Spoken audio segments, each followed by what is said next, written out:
Thankfully, our next panel of experts are here to update us on what horse players are mindful of, what product and option they want, and what will continue to help them to place better on horse racing at track around the world.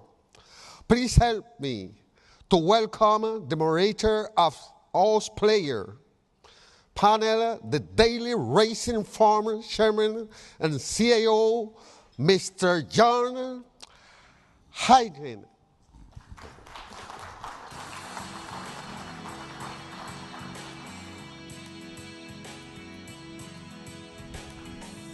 Thank you, sir. Thank you. You're welcome. See you. Thank you. Appreciate it.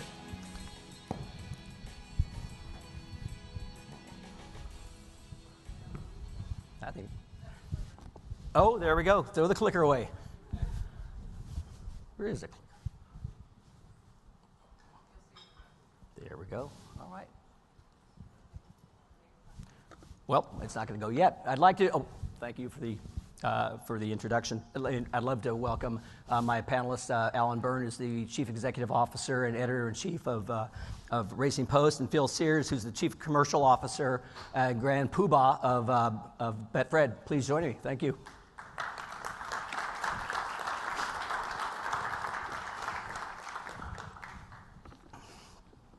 I'd like just to thank our hosts, both the Jockey Club and Lark, Pablo, and the team for hosting this very, very timely conference. I thought Stuart Janney did a great job this morning summarizing the global opportunity that's right before us.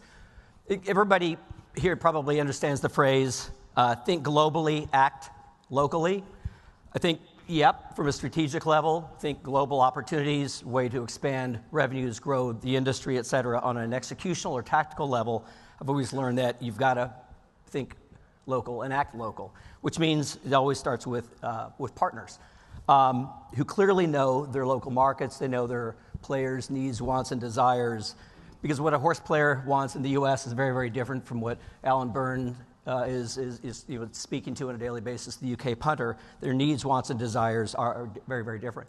I know I made a mistake years ago at Time Incorporated. We thought arrogantly that people would care about Time, Fortune, and Sports Illustrated in Uruguay, and they didn't. They don't care, right? We said, we'll ship them this content, and they will love it, and they threw up all over it. At Hearst, we actually launched products with local markets, with local partners around Cosmopolitan or Esquire businesses, and really built joint ventures that actually made sense because we did focus on the local partners who knew the market better. As we know from just a handle standpoint, obviously the global racing market not only dwarfs the U.S. market, there's real growth abroad, and I think more importantly, there's learning. There's terrific innovation from across mobile wagering, certain bet types, media coverage, in building the next generation of fans, which they're doing a great job. And we know that opportunity can exist here. I think, I'm a believer in high-quality international racing. Has strong appeal among U.S. horse players, and there's untapped demand that exists right now. It's proven in our business. I see it every day. So here's what we know. We know that U.S. race days, the declines are in fact slowing, but attrition will continue as tracks continue to rationalize their cost base and to maintain field sizes. It's just a part of our business. And I think Alex Walter-Uppett said it right at NTRA at the end of the year that we can operate very successfully in a smaller industry, but it means being very, very innovative. In 2015, race days declined by 4.5%. Last year, they declined less than half of that, 1.8%. And although Q1 17 is up a skosh, we know that's from a lot of third-tier tracks like Sunland, et cetera, which had down years last year because of equine herpes and other things. So I do think that it's going to continue. About 38,000 races in the U.S. last year, lowest year since 1960. And I think the reality is it's not coming back. But that's our business. We know that appeal exists among our players, among our database. We know that ADW and mobile wagering is really well suited for global players. Right now, about 38 to 40% of handles coming out of the ADWs, to best our knowledge. I think the Jockey Club McKinsey report cited 21% in 2010, was going to grow to 44% by 2020. We're going to be there this year. We'll be at that point. And I think what I've always seen in the media industry is that digital migration always happens twice as fast as you think it does. So I do think that, that's going to continue. Mobile, we're well behind the UK. Probably 50%, I think, of your bettors are betting on mobile. I think Hong Kong is 75 to 80%. We're roughly 30% right now. But again, players want to bet from any place at any time with mobile interfaces. So I think, as we think about critical success factors for growth, what is important? We know that curated and quality racing is important, and not just one-offs. It's sustained racing, habitualizing players, not just for the Dubai World Cup, but getting them engaged in Dubai racing, getting them engaged in Hong Kong racing, Australian racing, UK racing, sustained content and coverage, trusted data and local editorial. Alan can speak very well to a UK punter about what to think about US racing. It's very important that we create content and products for betting on international races. That just increases their familiarity, players' familiarity, their confidence, their enjoyment, and their success. What else? You have to have a mobile wagering UI or user experience that's best in breed. Got to understand bet types, and most importantly, as mentioned earlier, just industry partners who can actually help serve up technology, customer database, content signals, et cetera. I acquired Timeform US at the end of 2016. We've got a long-term syndication deal with Timeform in UK, specifically with the goal of building universal handicapping tools and products. I think Duncan Taylor mentioned earlier, what are you doing to grow, to building handicapping tools? And that's at the top of our list for 2017 agenda. Let's take a quick look at some findings from some research that I conducted recently. We talked to of our U.S. database of about 340,000 actives. Am I seeing that right? We just did a survey to talk to U.S. horse players, high-end bettors who wager on average about $38,000 a year, and then U.S. horse players who are also wagering on international racing, just to understand what's their interest, what do they want, what are they looking for. And what we find is, here you see just over 50% of all bettors are basically playing online. We know that about 50% have an online account of some sort. If you look at the folks who are betting, high-end bettors or people who are betting on international racing, have an index higher of about 2/3 of them are wagering internationally, both high-end players. They're wagering less on tracks, less on OTB and casino. Again, they're specifically very, very engaged in online. From a handle standpoint, they typically wager with more frequency and with more handle in general. So more international race wagering equals higher handle per player, basically. So if you look at anybody from 0 to 5,000, but go up the scale from 5 up to up to $50,000 to $100,000, international folks tend to better with more handle. Thinking about it, just looking at it a little bit different way. Again, all bettors, this is among our database, about 50-50 are betting on international, 50% yes, 50% no. Among high-end bettors, that 38,000 per year, about 60% of them are wagering on international races. And then 20% of these high-end bettors are wagering about 25% of their handle on international races. So basically, the greater the access to international racing content, the more folks wager.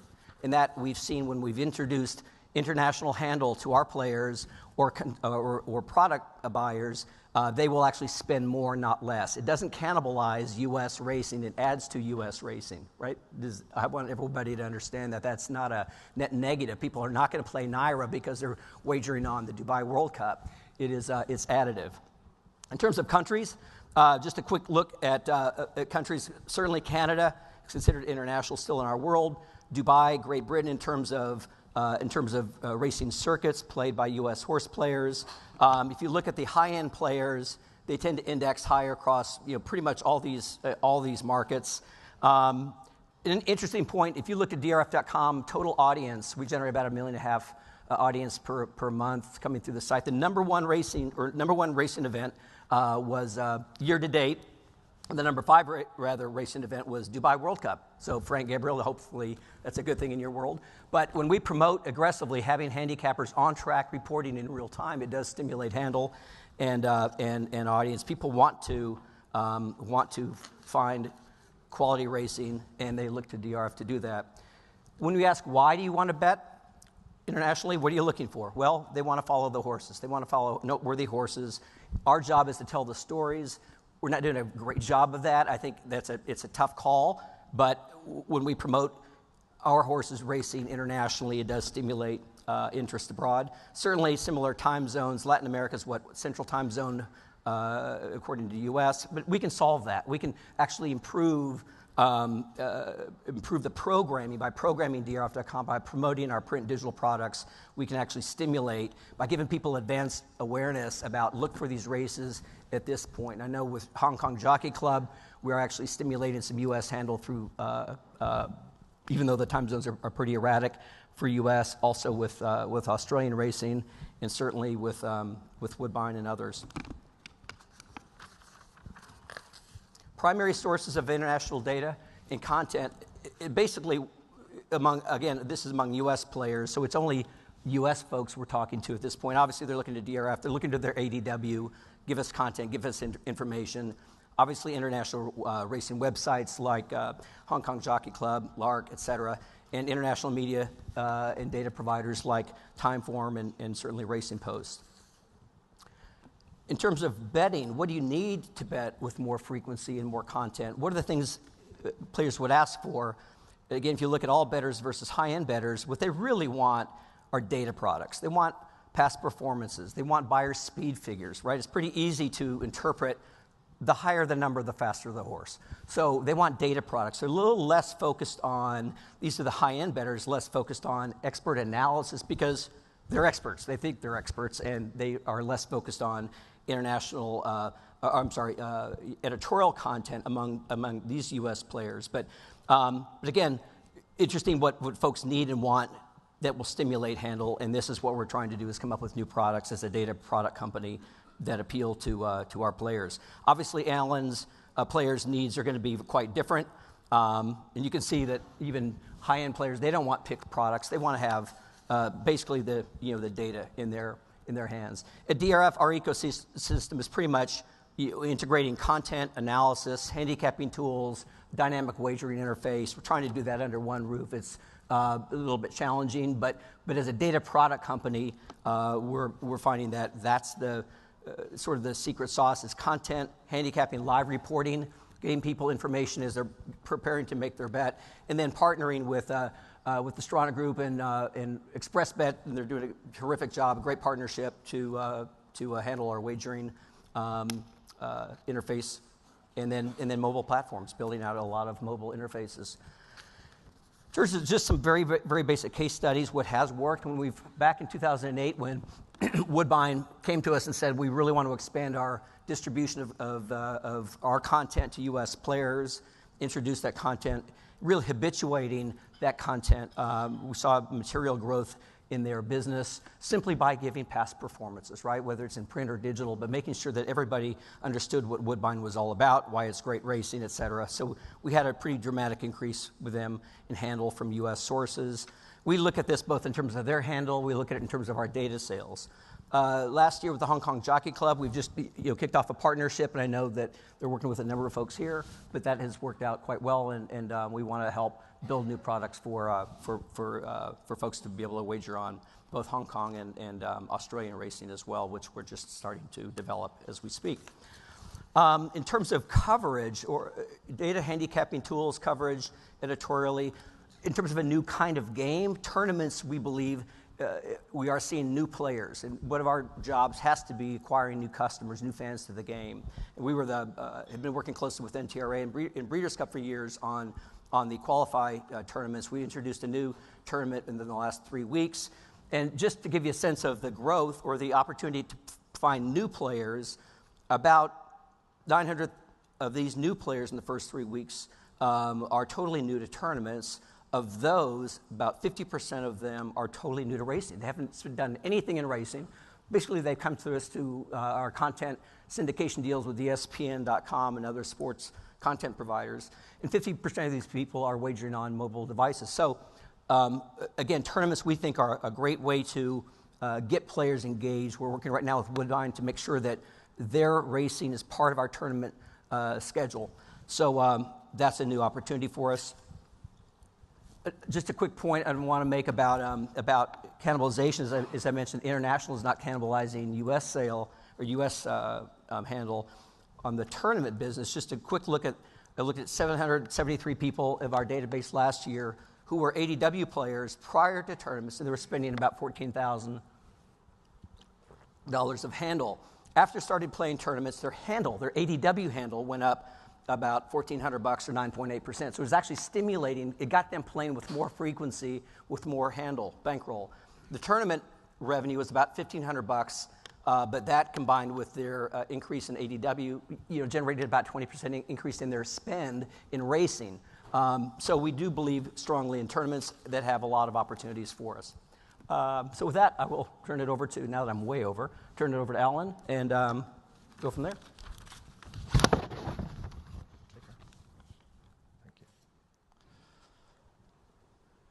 Thank you, John, and good morning, everyone.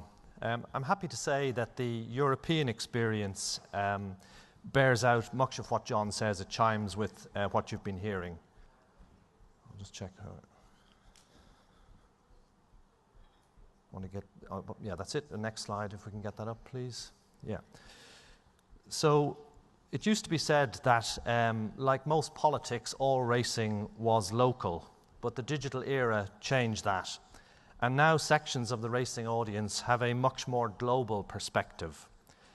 So if we look at our customers now, it used to be in, say, 20 years ago or even 10 years ago, the only time they would bet on an international race might be when there was a British runner overseas. And likewise in France, PMU customers might bet a lot on the Irish Oaks if there was a French filly running.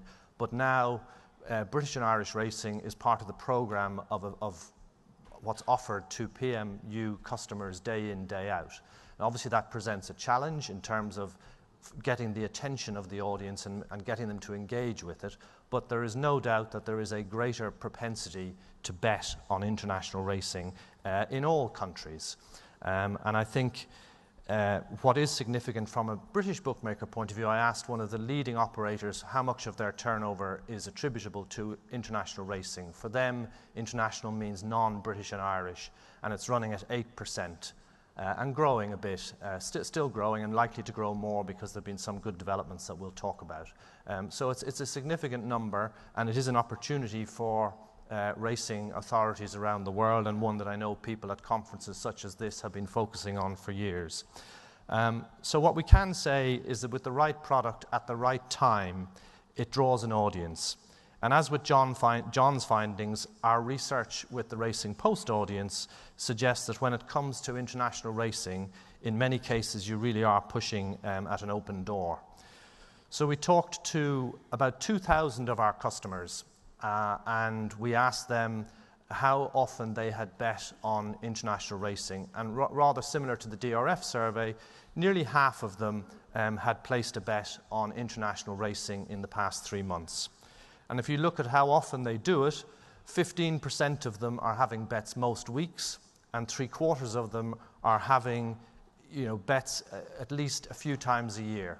So there is a propensity to bet on international racing. The question is, how do you get the levels of engagement, and how do you persuade a local racing audience that they should be betting on something overseas?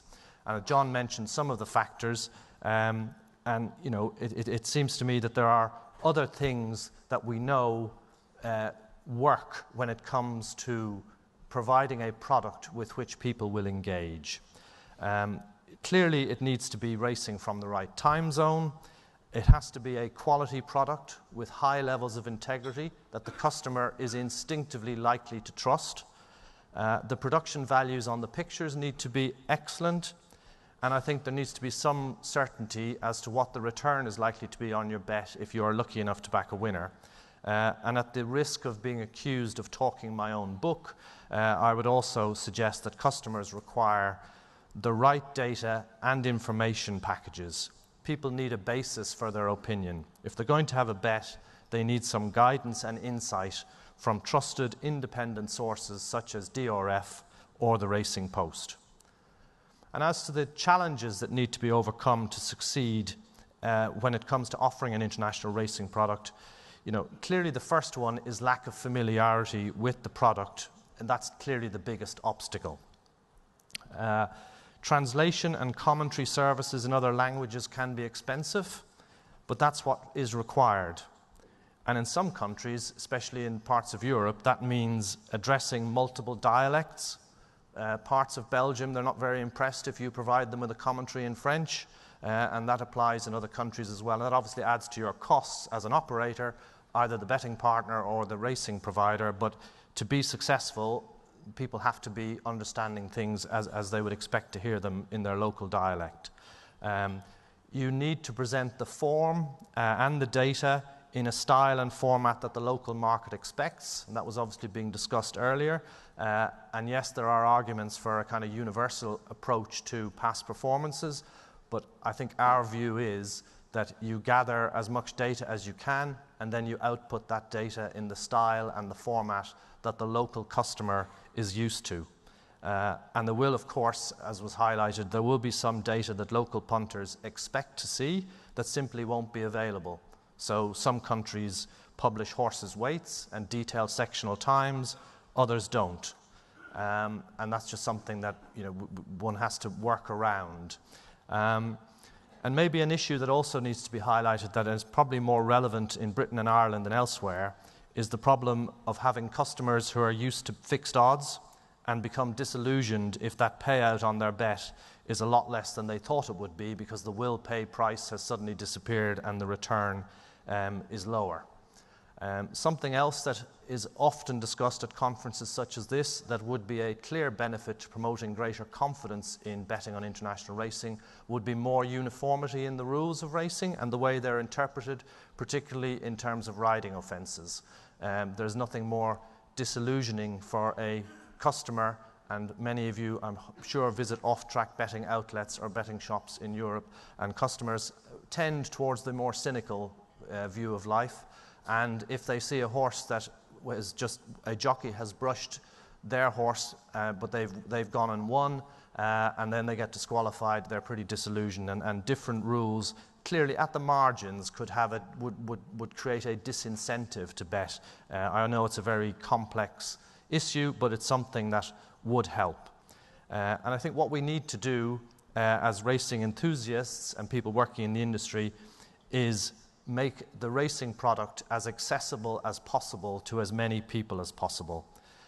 Sometimes it feels like we're asking people to sit an exam to understand the sport, and we have to make it as easy as possible for them to form a view. If you're showing them new racing, they have to have a basis for deciding by looking at the data, the analysis and the opinion from sources that they trust.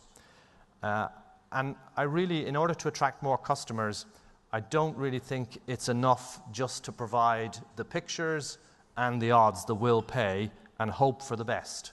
It seems to me that good marketing is essential in order to promote a greater understanding of the product. It's about raising the profile of overseas racing in the local market, making sure people bump into it, if you like, that they become familiar with the racing and have a way of forming an opinion which might prompt a bet. Really, the bottom line is it's about giving racing from a new country credibility and legitimacy. There's also a clear need to fit in with the local market, as we mentioned, when it comes to betting, and that brings up the question in Britain and Ireland of the fact that it's largely a fixed odds market and you're trying to sell them tote betting in many cases when taking in an overseas product. Some of the betting operators insist on converting that into a fixed price. Phil will talk more from an operator's perspective, but I think it's fair to say that British bookmakers are now willing to trade a tote product, providing the pools are robust. In all cases, you have to offer what the local market expects. There's no point in taking on a twin challenge of trying to sell them new racing and then persuading them that the way they've been betting is not really very clever and they should do something different. And I think if you're going to really promote your racing effectively, you have to do more than just push it through your betting partner.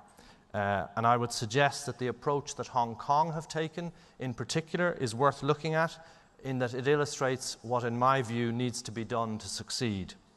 So in Australia, they did a deal with Tabcorp. They started really by just offering pictures and the will pay prices and not much more. But then when they stepped things up in a number of ways, first of all, they set up a joint marketing initiative with Tabcorp. They did a deal with 2 Chinese newspapers in Australia to include the Hong Kong cards and tips. They negotiated a deal with Racing.com to show Hong Kong racing, which meant that it was available in 96% of Australian homes. And they supplied 60-minute preview programs telling people about the racing at Sha Tin and Happy Valley. And as a consequence, turnover has risen by 25%. In Britain and Ireland, Hong Kong, when they brought the product in, they worked with the Racing Post to provide a series of data and information points and tips for customers. They approached the 2 direct-to-home channels at the races and Racing UK to show the racing, so it was something with which people became familiar. And they're also providing video previews and looking to do further marketing initiatives. And I think that underpins the success that Hong Kong have had in Britain and Ireland. And I think US racing has had some success in the UK market as well, using the same approach. Now, in terms of bringing in more and more customers, I've listed some of the things that might be done to encourage people to take an interest in racing from other countries. The situation is really quite simply stated in that different propositions are required for different markets. We saw the types of better that were described, bridge jumpers and others earlier on. Different horse players and handicappers require a different level of service, and they require different levels of data depending on what customer segment they're from.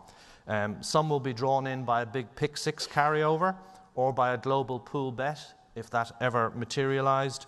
Others just want a simple bet that we hope they will choose to place on racing rather than a virtual product or a football or something else that is simpler. And I think the task is to tailor the betting proposition to those segments of the market so we meet their needs. In some cases, it might be a case of having a yes or no bet. So is it odd-numbered saddlecloths against evens, outsiders against favourites? Because in some cases, the market really is that simple. In some countries, you are competing with much simpler propositions, and that's what you have to offer. People want something that they can understand quickly and bet on. The other thing that everybody knows we need to address is the generational shift, whereby there are more older people interested in racing and fewer younger people, and that's something that it means we haven't got a sustainable business model in many ways. The competition for the betting dollar is fierce. That's why racing has to do everything possible to increase its chances of being the sport of choice for as many people as possible. And that's something that Phil wrestles with on a daily basis, so I'll hand over to him.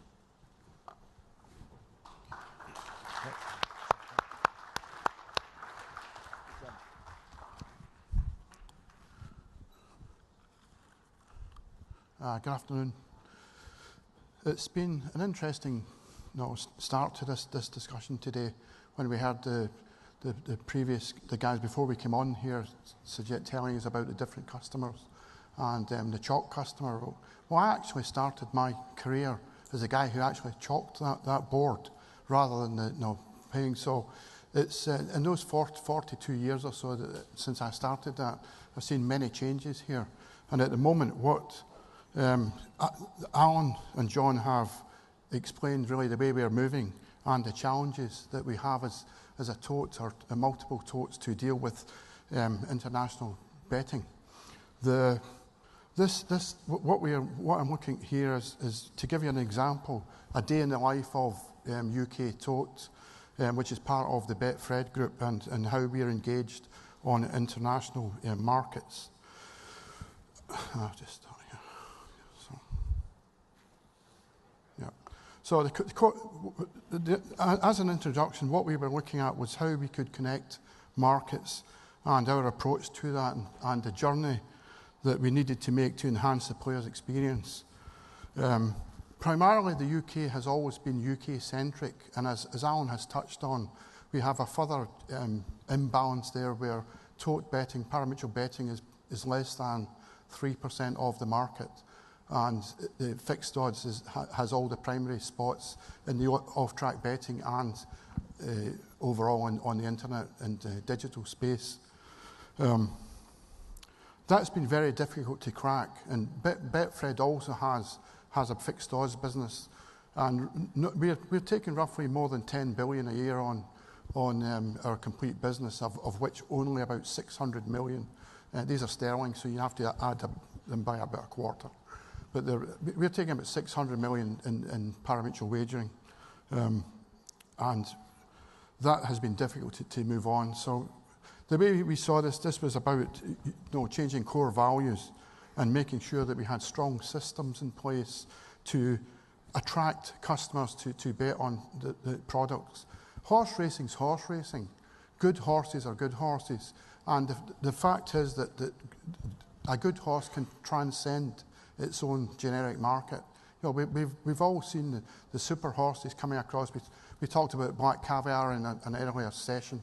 The horse racing public has an awareness of horses all around the world, and it seems sensible to try and reflect that with those guys who have a propensity to bet. So we took the sort of straightforward three values. We needed strong systems here in place to be able to touch all of the verticals that we have now in respect of gambling. It's no longer looking at just a race course. You have race course, you have off-track betting, and you have the digital space now where more and more of gambling is taking place. We also had, and digital conversion in its own right is quite interesting. When we started with the desktops, probably only really 10 or 12 years ago, we moved in and eventually into mobile, and now we have specialist tablet apps and mobile. What's clear to us from the Betfred UK experience is that we've now got about 80+% of our digital betting is on mobile. So it's essential that you have a product that can deal with that. Also, the product set itself, again, I think Alan touched on earlier that we have a difference in the way bets and racing's presented in different international races. It's essential, it's helpful if we could get to a position where we had some homogenization in respect of how we present a horse race or a bet. Yeah, an example would be in the UK, we would have a forecast would be for first and second would be called an exacta, and more likely here it would be a quinella, or a quinella place would be two of the first three in places, and over in the UK it's called a swinger.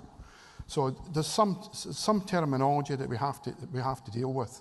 But first part for us was to ensure that we had a strong central system. We engaged with a number of technology providers, and over the course of the last sort of 5 years, we've engaged with those guys to produce a seamless experience for all players across the globe. It shouldn't be a barrier to entry for technology. That we should be able to deal with access to our pools wherever they are, however you want to do it. The barrier to entry in the past has always been the differential in these pools. We've invested in significant technology to be able us to do that.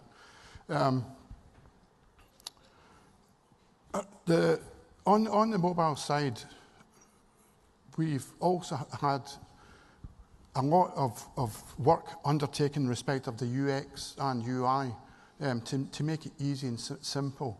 What we're trying to do here is for a customer in the US or a customer in the UK or Germany or wherever it is, that he simply selects his meeting, Santa Anita or whatever it is, or Epsom, Ascot, etc. He picks his meeting, he picks his horse, he picks his bet type, and he puts his stake in. And somehow he should be able to do that without any hang-ups, any issues in respect of making that bet. We also have to undertake a stronger presentation in respect of information to support that bet. As Alan again said, it's no longer sufficient just to put down 1, 2, 3, 4, 5, 6. The customers want to have more and more information to hand. They want to have the ability to talk to other tipsters. They want to be able to get some help with it, and they want to continue to make it fun. There's certainly been a convergence in technology over this period. Where we had on-course in its own right, we now have customers on-course betting on a digital basis. And one of the things that we again identified was that there were many customers in our race courses off-track and elsewhere, off-track betting and elsewhere, where they would want to have a bet. So bring your own device is one of the areas where we've been looking to make it easy so that anybody can download an application from the App Store, or whether you're on an Android device or iOS, it should make no difference. You should be able to bet. On the product set, then again, once again, we've been looking to extend the punter's ability to do more and more different bets. We have two simple areas in this. We have simple bets, win and plays, and simple exotics like exactas and trifectas. But we also have an extensive number of large exotics, multi-race exotics in our portfolio. In the UK, that has been polarised quite differently in respect of the racecourse and the off-track betting. Off-track betting in the UK and Europe is probably over 90% exotics, and on the racetrack itself, it's the other way about. We have probably 75% on simples and probably less than 10% on multi-leg exotics. So there are two different dimensions to the market, complete polarisation, and again, we've been looking at the potential to put some products in there to help with that. We've on racecourse again. We've been looking at self-service technologies and trying to make it as easy as possible. We've put a whole suite of these things are just due to go in this year. We've been testing for the last year on self-service technology, and in many areas in Australia, in many mature areas, we have multiple, significantly high numbers of the high levels of turnover are being taken through self-service. I'll just move that for this one here. In respect of bring your own device and international betting and racing, in the last 5 months we started betting into Hong Kong from the UK, being the UK and Europe. That has been tremendously successful, and we are now, after nearly 4 months, we are now around about 5% of the Hong Kong turnover, total turnover. So I think it demonstrates unequivocally that if you put the right products and the right technology in place, then you can get people to bet across the world. What does that mean in real terms? We would expect this year or possibly next year to be taking just over $1 billion from our UK pool into Hong Kong. We also have significant traffic going into a number of other areas, and it's expanding all the time. When Betfred took over the tote about in 2011, we had a total marketplace of about 335 million sterling. And this year, including our international business, it will be probably close to 1.2 billion. So the growth is essentially there. We've seen significant growth, and we don't see it falling. As we put more and more opportunities in front of the customers and put them in a synchronized way that they can discern where they want to go very easily and very quickly, then we would expect that turnover to grow dramatically. What you see there is a rendition of some of our bring your own device technology. As you can see on this graphic here on the left, it's a very simple and simplistic approach to it. Pick your race meeting, pick your bet, pick your stake, and pick your money up at the end of it. So, cross-platform services again is one of the areas that we've tried to enhance. We shouldn't determine the punter's betting pattern by simply having one access point or one device. So what we've tried to do is extend that to give us multiple devices in each of the areas, and underpinned overall by the bring your own device type solution. So that's really a quick rendition of where we are with UK betting, and I hope that was of some interest. Thank you.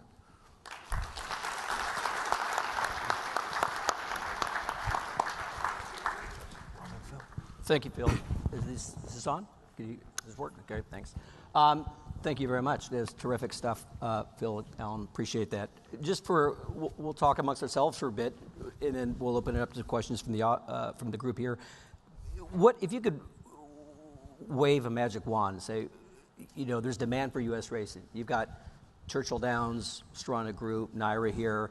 Presumably, they're interested in expanding their content abroad. What's holding us back? What would need to happen to generate more awareness of U.S. racing abroad?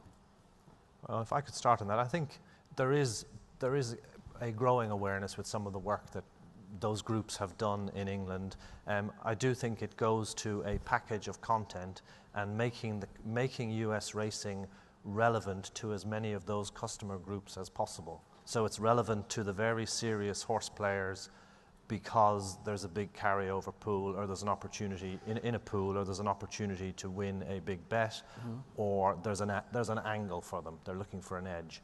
And it's relevant to the wider group of customers because they hear it talked about. If it just turns up on their screen as an offering from their bookmaker and they haven't really got any point of engagement with it, and they haven't, it's a bit like if I said to the audience that Dublin were playing Kerry at football, Gaelic football, Brian Kavanagh would have a very strong opinion, but not many other people would have an opinion. If I said that Dublin had gone 36 games undefeated and that these were the stats and some players were missing from the Kerry lineup, people would have a start to form an opinion. I think it needs to be both relevant to people because they hear about it and see it. So maybe it's on some free-to-air channels that they see, or maybe social media people that they follow are talking about it, and maybe there are tips available or there's opinion available. You've got to have some point of connection rather than it just lands in the betting shop, or it turns up as one of 19 options within horse racing on a bookmaker website, and where it's competing with Real Madrid versus Barcelona or Chelsea versus Arsenal, and the bookmaker is actually inclined to say to you, would you not rather go to the casino?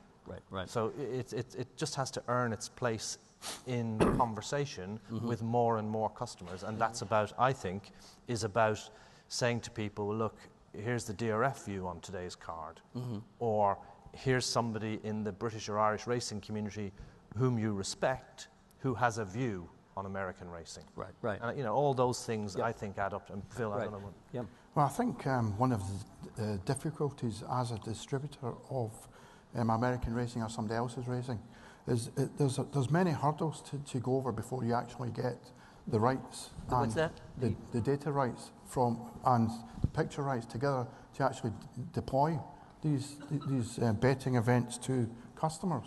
And I think if it was a more simplistic way where somebody had fixed odds rights, somebody had parimutuel rights, somebody's got picture rights but no data path or wager path, and vice versa, it's extremely difficult for me as an operator to put that together as a package and offer it to my customer base. But you'd love to be the conduit for all U.S. racing, right? Yes. I mean, right through Betfred. If you could write that script, that would. Yes. And you curate the content. You got Santa Anita, the West Coast. I've got Belmont in the East, and Gulfstream, and it's. Is it important to build and habituate player behavior with ongoing content channels? I mean, to me, we see that. It's not just the one-offs. Yep, you got Preakness, terrific, and the Belmont Stakes, great, but Saturday's a great card at Arlington, right? And so how do we build continuity of racing so people just build it into their daily racing behavior? I think continuity is the real crux of it. Customers will bet anywhere if they know what they're betting into. So there are a number of customers who don't have, they just want to bet, but horse racing by design, people have an opinion on what the horse is going to win. So I think continuity of the approach to it has to be, there's no point in doing, if you had 40 meetings at I don't know, Calder or whatever, and then you cover 22 of them, and then the day I expect to have it on, it's not on because it's been usurped by, I don't know, some other meeting, then I think continuity for the customers is what they want. You know, they want to be able to see their horse run last week. It finished second. It ran a great race. It was unlucky, and then the following week they see it coming out again. They say, you know, I nearly won last week. Perhaps I could win this week, and that's what you know drives these guys to bet in many instances. It's also, I think, we have to take into cognizance in respect of international racing that we do have a different time zone. Sure. In particular for West Coast, East Coast, and the UK, and then further on into Asia. So again, it takes a little bit of skill and effort to ensure that those time zones are promoted at the right spot. So it's not, I think, as we touched on earlier, it's not enough to just say, stick it on there and hope somebody bets on it. You have to supplement that by proper marketing and perhaps a little bit proactive CRM now. Got it. Yep. I'd love to open it up to any kind of questions from the group. So if you all have thoughts, questions, let us know. But just in general, Felix, I know you focus. Okay, let's ask one real quick question on technology. Well, I'll come back to it. Let's wait for a microphone. Thank you.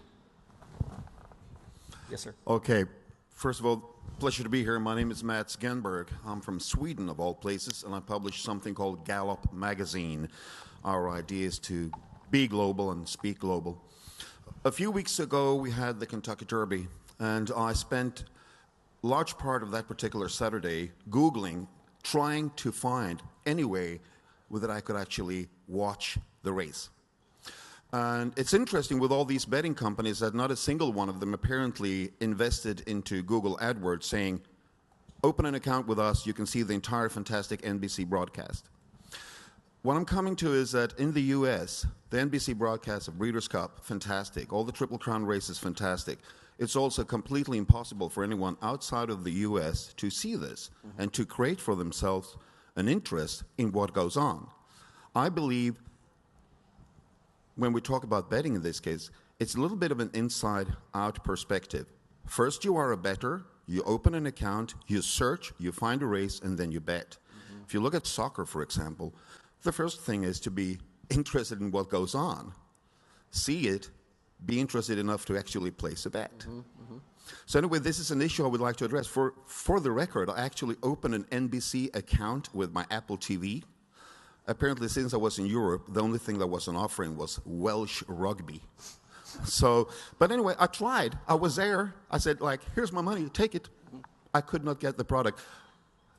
What I resorted to in the end, sorry for making this one long, was opening a betting account, placing a bet at the actual Derby, and I got to see the loading of the horses, the running of the race. That was it. I don't think that's a good way of getting global. Right. Thank you. No, I would agree with you. What betting account did you use? I'm sorry? What betting account did you use?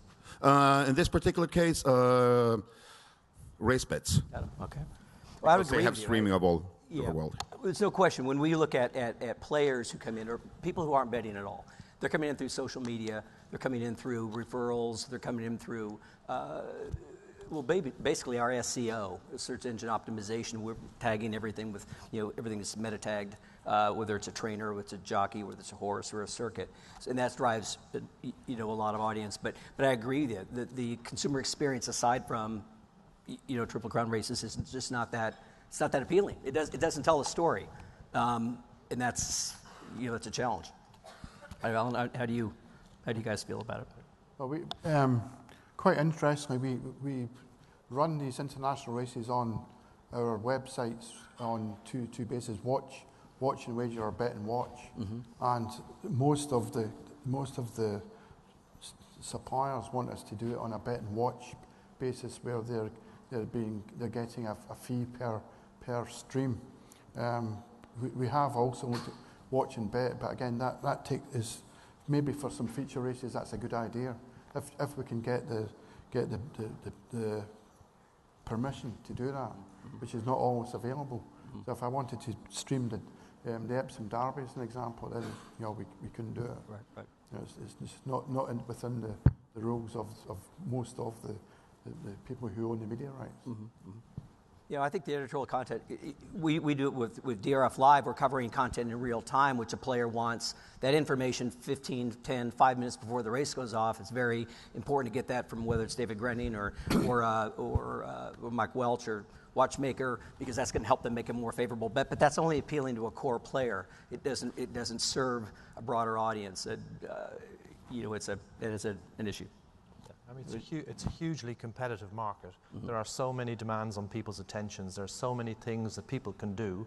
If you don't allow them to see the pictures and you don't make it easy for them to engage, you're putting up barriers and you have to have fewer customers as a consequence. I mean, you look at Hong Kong, they're doing it's part of their pop culture, right? It's, I mean, there's network coverage, there's social media coverage, they have wonderful wagering applications. You know, Happy Valley on Wednesday night is ridiculous experience, right? And it's part of their world, and we don't have the kind of sustainable coverage that we need to have in the industry. But you look at again what NBC is doing, and they're doing a terrific job. Agreed.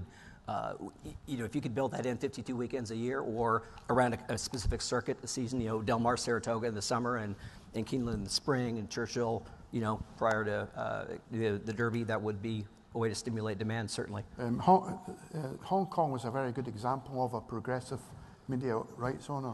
When we started doing this a few months back, and we were having difficulties creating the bet and wager platform, they allowed us to effectively put watch and wager in. Yep. So they were quite happy for a period to promote their racing, and you know, hoping or taking account of the value of the racing, that they thought they would generate the turnover in any event, just by simply getting hooking people to watch the racing, and then hoping they would bet from that point on, rather than making them have to bet before they could watch it. Right. One last question. Yes, sir. It's for the gentleman in the middle. I'm sorry I didn't remember your name. In your presentation, you make reference to your research. Some people saying that racing sometimes look like taking an exam because of the complications, and that other bets are much easier to understand. And you were suggesting, and you were doing previews, sometimes including tips, and you were suggesting to package information. My question is, do you think that these difficulties are more for the sport fan that bet, and we want that person to bet on racing, or is more a generational issue that young people want to bet on simpler forms of gambling? Thank you. I think it probably is partially a generational issue, in that those of us in the room have done the exam on racing, and a lot of people like us and the serious racing fans and handicappers, they like the fact that they've done the exam. It's what sets them apart. They don't want it to be dumbed down, and they don't want it to be easier. They don't want to feel that their sport is necessarily competing with football or virtual bets. But for the segment of the market that is not going to be willing to learn and to do the exam, and that probably is the younger audience, because they may not have the appetite, attention span, for that section and that segment of the audience, I do think if we want to have serious levels of betting turnover, we are competing with other sports, and to tackle that and to get them to switch their dollars, pounds or euros to a bet on racing, we need to provide them with some other connection point, whether it's a tip from somebody they respect or things on social media, Facebook, whatever. You just need to give them some way of having an opinion. Otherwise, we are showing them what look like brown farm animals running on a green field, and they don't know what to expect and what they should be doing.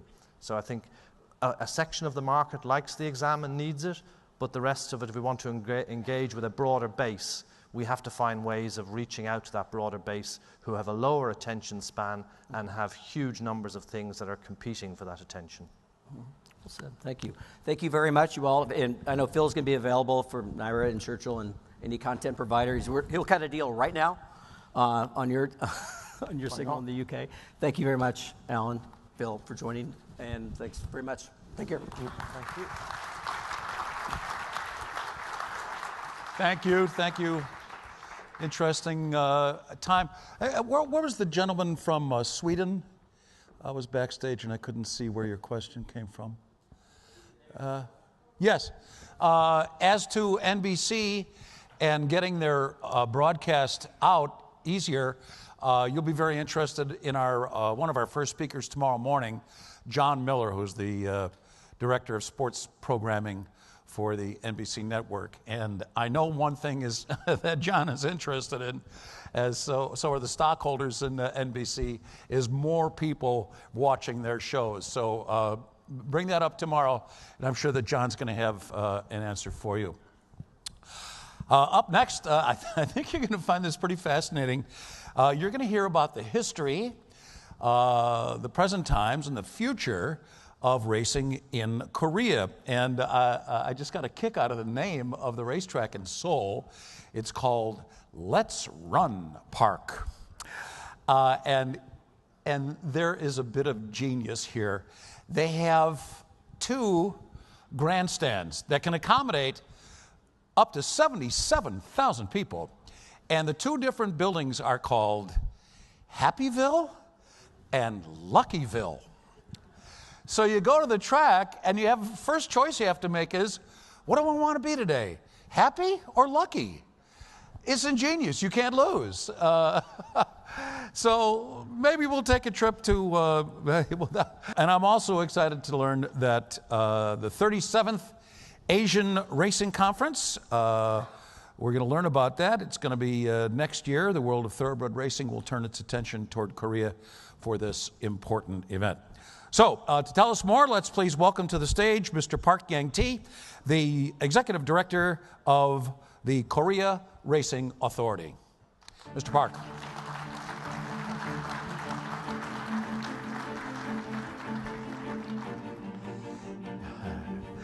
Welcome, sir.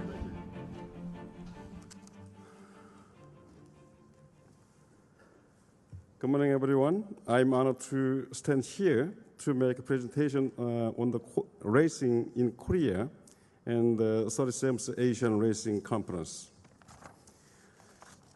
My speech today is mainly comprised of 3 parts. I will introduce the Asian Racing Federation and racing in Asia briefly, and introduce Korea's racing more in detail.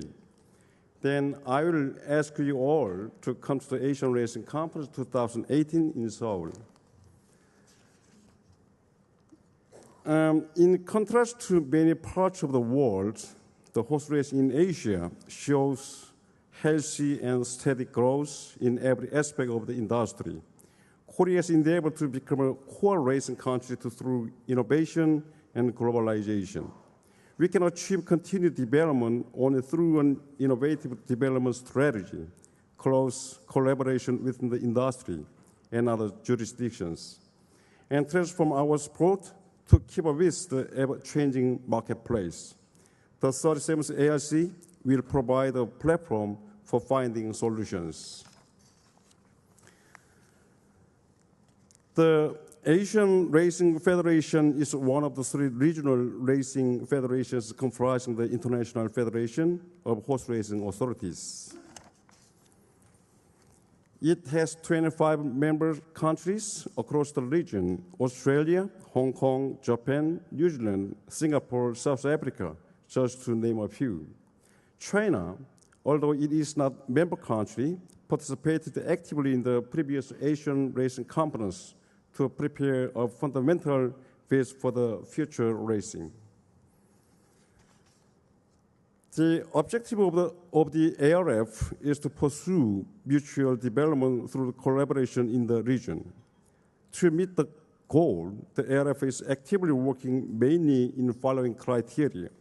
Firstly, the ARF promotes racing internationalization. For example, supporting international competition for jockeys and horses and commingling bearing foals.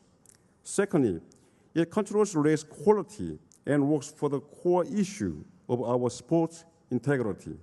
Lastly, it assists in the development of racing throughout ARF footprint. The Federation is really working hard, and their support to the Korean racing industry is a real-life example. In 2014, the ARF chairman delivered a speech to the Korean National Assembly stressing the risk of illegal betting and the dangers of imposing repressed regulation on legal markets. In 2015, it advised Korea on conducting system reforms to meet the global standard. Last year, owing to its support, Korea was successfully promoted to Part 2 country and hosted international races and sent Korean runners to overseas races. With the effort of the ARF, racing in Asia is still growing. Even though we perhaps lack a racing culture, 37% of the total number of races worldwide were held in this region, second only to that of Americas. Racing is a big business in this region. Even though 37% of the races were held in this region, the proportion of the total prize money accounted for the nearly 50%, which means that the average prize money in this region is nearly twice that of the Americas, and 35% higher than that of European countries. A high level of prize money creates a healthy virtuous circle in this industry. Racing is a beloved sport in this region. In terms of betting turnover, it is very obvious. Betting turnover from ARF countries account for nearly 60% in the industry worldwide, nearly twice that of European countries and 5 times that of the Americas. The breeding industry is also developing as Australia, Japan, New Zealand, and South Africa are the key breeders in this region. It is not reflected in the statistics, but breeders in this region produce stronger horses at a competitive price. Now, I will turn to the topic of racing in Korea. Unlike Western countries, the Korea Racing Authority is the sole racing body in Korea by KRA law, and is a public enterprise under the supervision of the Ministry of Agriculture. Horse racing in Korea traces back to May 1898, when a foreign language institute run by the government held a donkey race on each sports day. In 1922, legal betting began with the establishment of the nation's first ever authorized race club. A computerized pari-mutuel betting system was established in 1984. And at the same time, horse racing come to be televised in color, both on and off course. Last year, with its effort to enhance the level of racing, Korea was promoted to Part 2 countries, which is a small but meaningful step toward the future. The KRA oversees 3 race courses in Seoul, Busan, and Jeju, 3 stud farms, and 31 off-course betting centers across the nations. I will briefly introduce race courses in Korea. Race meetings are held on weekend on a sand track in Seoul race course. However, when you come to Seoul next year, you may see our new top track. There are 2 grandstands which can accommodate 77,000 people at once. Every Sunday basis, nearly 40,000 racegoers come here and enjoy the sport. With the expansion of the racing fan base in Korea, Busan Racecourse was opened in 2005, equipped with cutting-edge racing facilities. Despite its short history, it is regarded that Busan race horses outperform their rivals in Seoul. Racegoers can bet on any race either in Seoul or Busan, since all the races are subject to simulcast within the country. Unlike the other 2 race courses for thoroughbred racing, Jeju race course is for the Korean native pony to preserve the animal from extinction. It is also a famous tourist attraction. To improve the breeding and training skills in Korea, KRA operates 3 stud farms nationwide, where many well-known international stallions, such as Manifee, Hansen, arrive. The thoroughbred breeding program led by KRA was initiated 30 years ago and has been promoted on a full scale since 1991.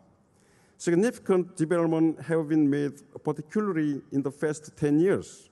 And at present, Korean-bred horses account for approximately 75% of the race horses in Korea. We also operate 31 OCBs, which make 70% of both the attendance and turnover. This is the table of key facts of racing in Korea. The other indicators are not comparable to that of advanced racing countries, but money-related numbers are different. With only less than 2,000 races, we paid $156 million to the connections as prize money, and ran up a betting turnover of $6.4 billion in 2015. The sad news is that the number is also not as brilliant as it is. Having experienced an explosive growth period, Korea's betting turnover seems to have reached its plateau. Betting turnover is stagnant, and the number of race goers is still decreasing. Considering the implementation of an assigned seat policy at OTBC in 2015, Korea is still the 7th largest market in the world in terms of betting turnover. It is probably not because we got a good report card, but because the other racing countries were struggling. Over the past 5 years, we have increased the number of races by 6.4% and prize money by 17%, mainly to prevent the betting turnover from falling. In consequence, Korea's total prize money became the world's first largest after the US, Japan, and Australia. Considering that the prize money is somewhat burdensome to our industry, I am wondering if you should really be happy with the rank. As you may witness, racing in Korea is also having a hard time. If we fail to find a breakthrough at this point, Korea's horse racing will wither even before it begins to bloom. To survive and thrive, to restore people's warm affection, the KRA has set 3 strategies for survival and sustainable growth. One good thing as a second mover is that one can always learn from front runners. Copying, euphemistically benchmarking, is the best strategy for race starter. Koreans are really good at it, as is from what Samsung did in the electronic industry, Hyundai in the motor industry. After through benchmarking of advanced racing countries, we reformed our racing system, reinforced the infrastructure, and invited the foreign talents to make our racing more competitive and attractive. The regulation is conducted in 2 different fields. We used to have protectionist measures to protect the infant breeding industry in Korea. Now that we believe that the goal has been somewhat achieved, we set another goal of making racing more competitive. To that end, we are easing domestic bred protection, as well as eliminating the import price cap for colts and geldings. The second field of the regulation can only be achieved with the government cooperation. For the purpose of strengthening customers' satisfaction, we are in the process of decreasing takeout from betting, legalize online betting, and simulcasting overseas races. We expect it will be realized in the near future.